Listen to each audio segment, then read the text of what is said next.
Hello everyone and welcome to today's video going over which character to pick from the Honkai Star Rail 4.0 free limited selector. If you're new or perhaps a returning player, hopefully this is going to help you pick the best character for you personally, because despite what many people may say, it's actually very account dependent on who you have and the supports and all that different stuff. Before all of that, of course, I must emphasize that first and foremost, you should always pick your favorite character if you want to enjoy the game at the fullest. Don't worry, any character can be made to work with the proper supports, so pick your favorite. Don't worry about strength, and you can enjoy the game at the fullest in that way. This guide is after you have your favorite character and you're wondering who to pick from the selection that we have here, and with all that in mind, I am gonna mention that it's gonna go from higher value to the lower value characters.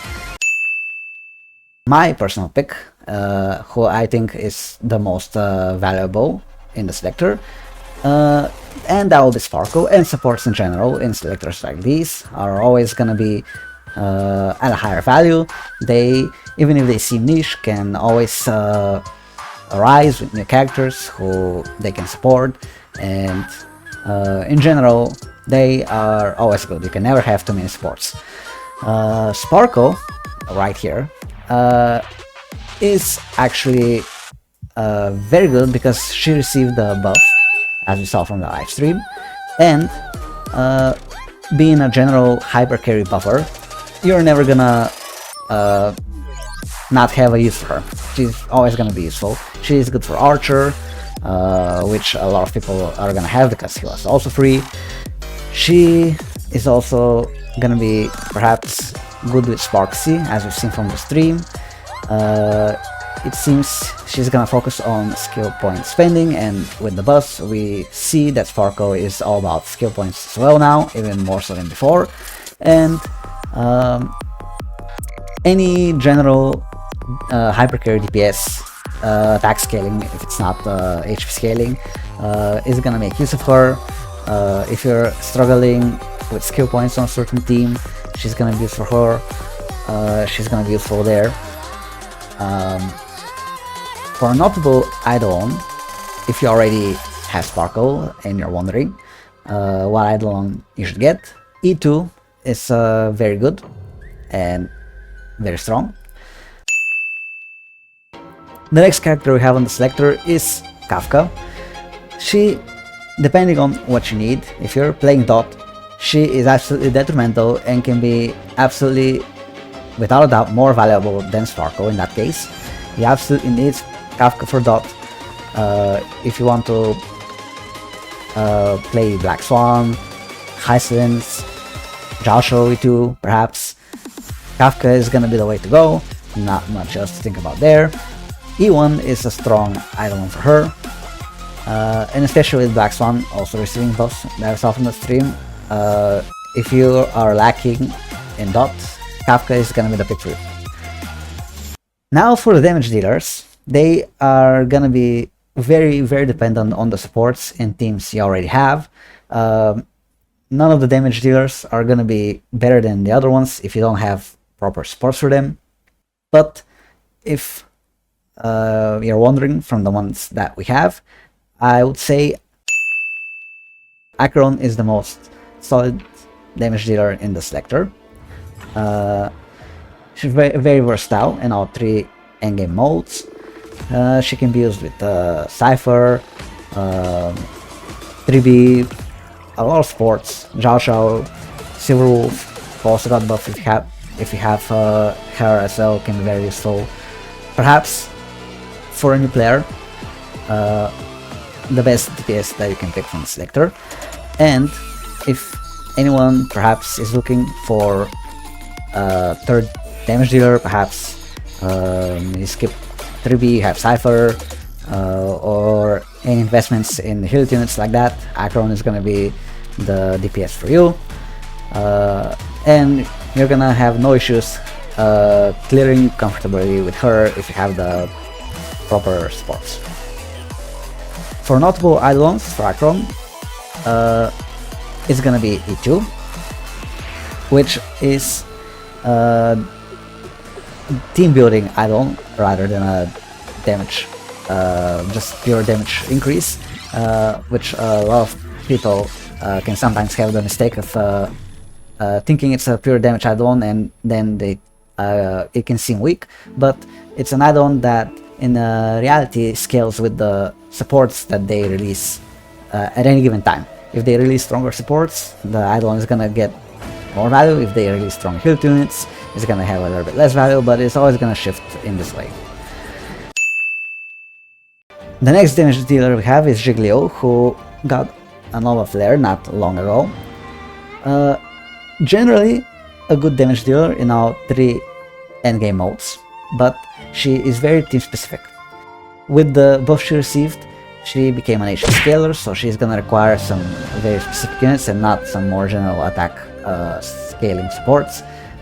Units like Hyslins, 3D can be very good for Jingliu Sunday as well if you have them. If you have these units, Jingliu is gonna be very useful and a solid DPS for your account, especially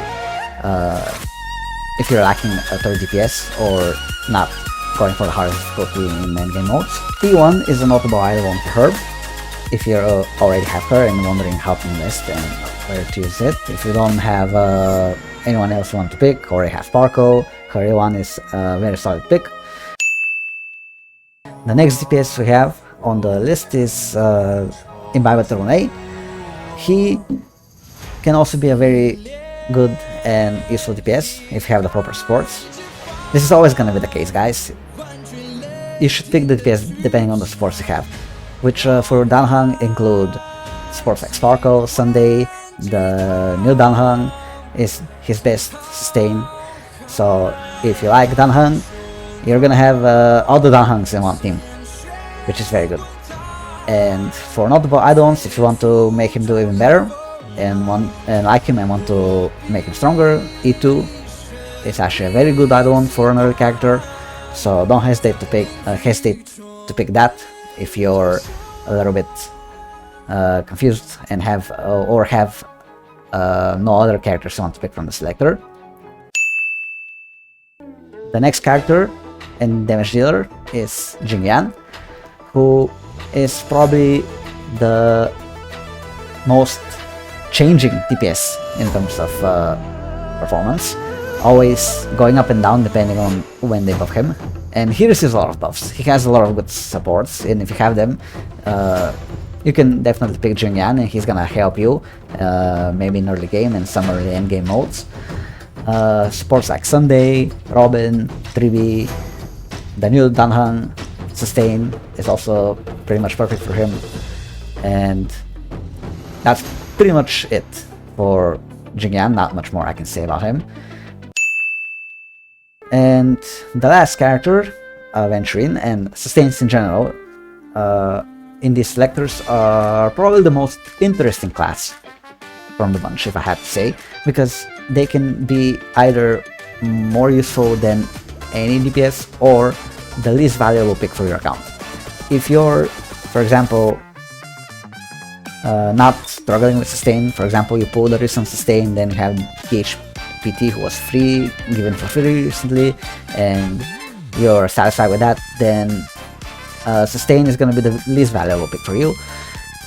But if you don't have a second sustain, you're struggling with survivability, perhaps you want a third sustain for endgame mode like Anomaly, similar to how you'd want a DPS for Anomaly, a third DPS, then Aventurine is still a very solid pick for sustain. And also it's good to keep in mind that we are potentially gonna get a sustain for the new archetype that's coming out in 4.0 with Elation and all of that, so this is also good to keep in mind. It's also good to remember that the selector is gonna apparently stay for some time, so you're not forced to pick immediately. You can wait and see who is gonna come out. You can see what sustains are gonna come out, you can see what supports are gonna come out, so based on who they support the most, you can pick a character then. And I think that's pretty much it for the characters who to pick. I hope this video was very helpful. I know that it can be very confusing sometimes with everyone saying different things, who is good, who is bad, which I personally think is not ideal. I think it's very dependent on the account. So if this video helped, if that was the case, make sure to smash the like and subscribe. Support is always appreciated. And let me know also who you guys are picking from the free 5-star selector. I would love to see that. And I'll see you all in the next video. Bye bye.